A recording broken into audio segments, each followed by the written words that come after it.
জি অবশ্যই উপকার হবে। তামাক তামাক হচ্ছে আমাদের জন্য সবচেয়ে ক্ষতিকর একটা মানে জিনিস।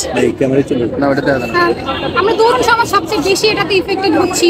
এখন আমরা যদি এইসব মানববন্ধন করে আমার তরুণ ফ্রেন্ডদের, তারপরে তরুণ প্রজন্মকে যদি জানাইতে পারি, ইনশাআল্লাহ তারা এই ইফেক্ট থেকে হচ্ছে কিছুটা হইলেও দূরে থাকবে।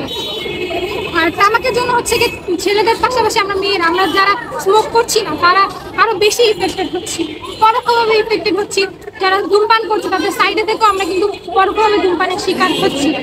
তো অবশ্যই উচিত হচ্ছে এরকম কিছু কিছু মানববন্ধন করার, যার মাধ্যমে আমরা জানতে পারবো এগুলো সম্পর্কে এবং আমাদের জনসচেতনতা তৈরি হবে। একটি বিষয় কি, এই যে আপনারা যে মানববন্ধন করলেন, এখানে বললেন যে তামাকের করটা বাড়াতে, ধূমপানের করটা বাড়াতে এবং সিগারেট কোম্পানিগুলোকে দাম বাড়াতে বললেন, তাই না?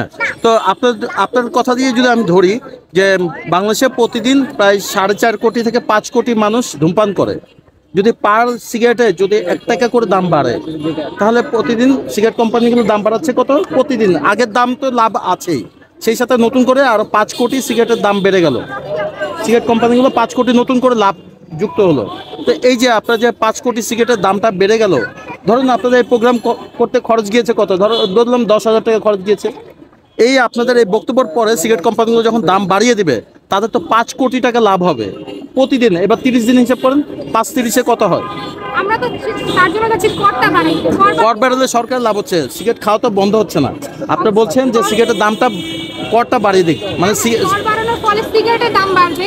আর আমাদের তরুণরা যারা আছে তাদের কাছে তো তেমন অ্যামাউন্ট থাকে না যে হচ্ছে তারা বেশি দামের সিগারেট কিনে খেতে পারবে। আমার ছোট ভাই যদি মানে আমার বাবাকে দেখে শিখে, ও চাইবে যে আমি স্কুলে যাচ্ছি, আমাকে 10 টাকা রিক্সা ভাড়া দিচ্ছে, আমি সেই ভাড়া দিয়ে রিক্সা ভাড়া দিচ্ছি 10 টাকা, আমাকে বাস ভাড়া দিচ্ছে 10 টাকা, আমি সেই টাকা বাঁচিয়ে হচ্ছে একটা সিগারেট কিনতে পারবো। কিন্তু যদি সেটা 20 টাকা হয়, অবশ্যই তাকে আমি 10 টাকা বেশি দিচ্ছি না, যার ফলে সে 20 টাকা দিয়ে সেই সিগারেটটি কিনতে পারছে না।